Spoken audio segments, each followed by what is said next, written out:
Alô, meninos! Alô, meninas! Aqui é o professor Ezequiel Santos, mais uma vez na sua tela, na sua casa, na sua TV Escola Jaboatão. Na aula de hoje, nós vamos falar do ciclo da água e eu vou pedir licença para trazer esse conhecimento para vocês. Vem aqui comigo e a gente já observa logo de cara que nós temos aqui uma imagem belíssima mostrando o ciclo da água. E por que falar do ciclo da água? A água é um elemento essencial à nossa vida, né? E é necessário que haja um equilíbrio da natureza para que esse elemento continue existindo. A água é um elemento que tem a capacidade de mudar. Ora, está na forma de gás, ela está inclusive aqui. Eu estou gravando para vocês, a água está aqui na frente, ó, na forma de umidade, na forma de vapor. Quando eu respiro, o ar que entra no meu nariz não me incomoda porque a água meio que lubrificou ele. Ela tem uma capacidade de lubrificação para as narinas. A água está naquele copo que você ingere, no banho que você toma, né, na lavada de prato. A água também está nas nuvens. A água está dentro das árvores. A água está em nós. Porque nós, seres humanos, somos compostos de muita quantidade de água. Tá? Pode chegar aí até 70% das nossas células. Então, para que essa água toda exista, é necessário que ocorra um ciclo. E esse ciclo, ele vai desde o momento em que o Sol... Vem aqui comigo, por favor. Desde o momento em que o Sol aquece a superfície dos oceanos, dos rios, a superfície das florestas. Oceanos, rios, lagos vão vaporizar a água, vão evaporar, a água vai mudar de estado. Enquanto os seres vivos, as plantas, né, os animais vão transpirar. Quando você corre, quando você brinca, que você está ali saindo água do seu corpo, você está transpirando. Então, o calor, olha aí na imagem, o calor bate na água ou aonde tem água, essa água muda de estado, evapora ou evapotranspira. Chega lá em cima, a gente percebe isso vendo as nuvens, e essas nuvens, que a gente chama de condensação, vai mudar também o estado e vai cair. E na ciência, no estudo da geografia, a gente diz que quando cai é precipitar. Então, vem aqui comigo, ó. A água evapora ou transpira, muda de estado, né? Os animais transpiram, os oceanos evaporam. Vira nuvem, condensa. Depois de nuvem, vira novamente. A água, então, é muito pesada, então ela cai, precipita. E quando ela cai, ou ela escorre, a gente vê quando está chovendo, a água escorrendo, ou ela infiltra, ou ela evapora, ou faz tudo ao mesmo tempo. Escorre, infiltra e evapora. Mas para isso, precisa ter as condições ideais para que esse processo ocorra. Observa nessa outra imagem belíssima, onde nós temos aqui o ciclo completo da água, onde oceanos, lagos e rios evaporam a partir do calor que o Sol manda para a superfície do nosso planeta. A gente tem a mudança de estado da água. A água já, quando sai dos oceanos, dos rios e lagos, ela sai na forma de vapor.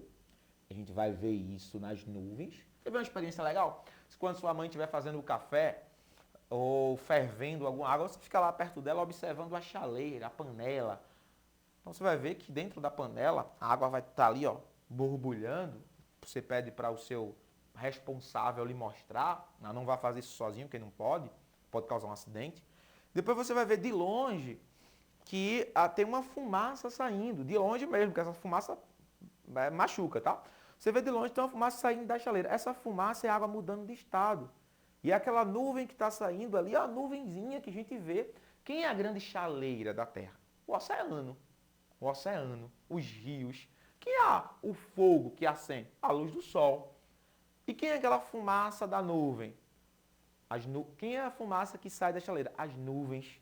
Então, esse processo ocorre minimamente ou macro, né? Nesse caso aqui, ó, evapora nas nuvens, condensa, quando chove, precipita e quando precipita, infiltra ou escorre. Professor, o que é infiltrar? Infiltrar é a água descer para regiões abaixo, né? E ali ela pode se acumular, o que a gente chama de... Imagina a caixa d'água. Agora tu imagina uma caixa d'água da natureza, né? Que a gente chama de lençóis freáticos. Então, como se fossem grandes caixas d'água, só que da própria natureza, subterrânea. E essas caixas d'água são abastecidas com a água infiltrando da superfície para regiões mais baixas. E aí, quando a gente tem um solo que não permite a água passar, que é o solo das cidades, né, o solo pavimentado, o piche, ele forma uma barreira que não permite a água passar. Então, isso pode prejudicar o enchimento do lençol freático, ou seja, da caixa d'água natural. Então, a água, se ela não infiltra, ela vai para onde? Ela não tem para onde ir. Então, ela fica em cima. Veja aí na sua imagem. Ela fica em cima, vai dar alagamento, pode ocorrer enchentes, né? Mas, se o solo estiver pavimentado. Veja nas imagens de baixo que se o solo estiver permeável, quer dizer, com árvores, com menos pavimentação, a água ela passa para baixo. Olha aqui, vem aqui comigo. E inclusive, vegetação, árvores, capim, grama, tem a capacidade de ser uma grande esponja, pretendo bucha de prato. Elas têm a capacidade de absorver a água e mandar para baixo. Então, é a importância de ter árvores nas cidades e não meter piche, asfalto em todo lugar. Tá? Inclusive, olha aí mais essa imagem, ó, uma imagem que mostra o papel das raízes sugando a água através do solo poroso e recarregando as caixas d'água submarinas. Desculpa, as caixas d'água subterrâneas, que são os aquíferos ou lençóis freáticos, tá? Então, existem raízes, inclusive, de algumas plantas que não ajudam tanto. Tá? Quando a gente tem plantações que não são aquelas naturais da região, essas plantações elas podem mais atrapalhar do que ajudar. Veja na imagenzinha aí embaixo que o aquífero está triste porque ele está secando, já que a cana-de-açúcar ela não ajuda esse processo de infiltração como uma árvore natural do ambiente. Olha aqui na imagem, ó.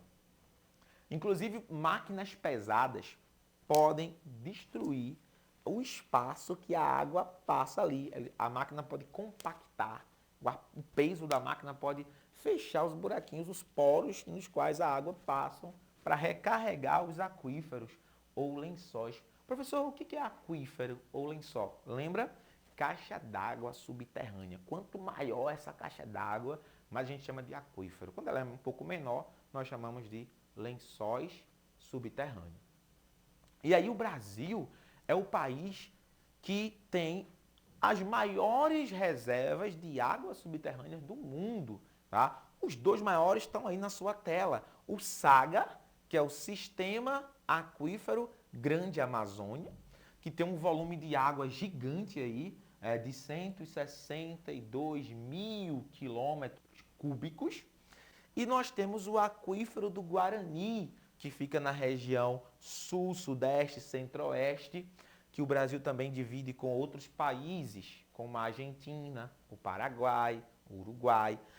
E esse aquífero do Guarani tem um volume de água menor do que o SAGA, o Sistema Aquífero Grande Amazônia, mas representa uma reserva muito importante para o nosso país e para o mundo também. Precisamos, inclusive, protegê-los, evitar contaminações.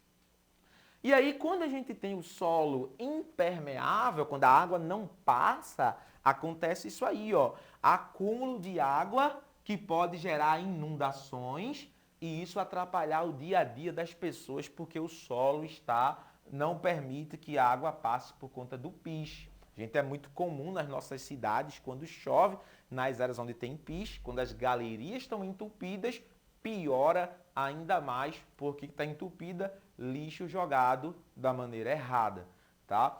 Observa que há uma diferença entre enchentes, inundações e alagamentos. Enchente é o aumento temporal do nível da água no canal de drenagem, devido ao aumento da vazão. Traduzindo, enchente é quando o rio vai transbordar temporariamente. Inundação, você vai ter ali o transbordo da água atingindo áreas maiores do que a enchente. Você pode, o transbordo do rio também, só que atingindo uma área maior, seria uma inundação. E alagamento é quando chove, principalmente na nossa cidade, o acúmulo da água na rua que impede um carro de passar. E isso aqui, principalmente o alagamento, é provocado pela água não poder infiltrar, tá? Isso vai gerar o quê? Transtorno para a vida das pessoas, né? Pode gerar até danos. Vai gerar uma enxurrada, que é o escoamento da água de maneira muito forte. Por que a água está escorrendo assim, professor? Porque ela não tem para onde ir, ela não infiltrou. Então você aumenta a força com que ela se desloca na superfície, tá? E a água, quando é muito forte, ela pode provocar, inclusive, danos materiais e danos da vida da pessoa, se a gente não tiver cuidado. Um desafio para vocês, tá aí na tela, dê o print na tela, tá? Eu quero que você diga o que é que está acontecendo nessa imagem, tá? Você vai botar aqui, ó, em cima, e vai também dizer o que é cada etapa desta imagem representada. Dito isto, eu me despeço mais uma vez, agradeço a vocês o espaço que você me deu, até a próxima aula e continua com a gente na sua e na nossa TV Escola Jaboatão. Valeu!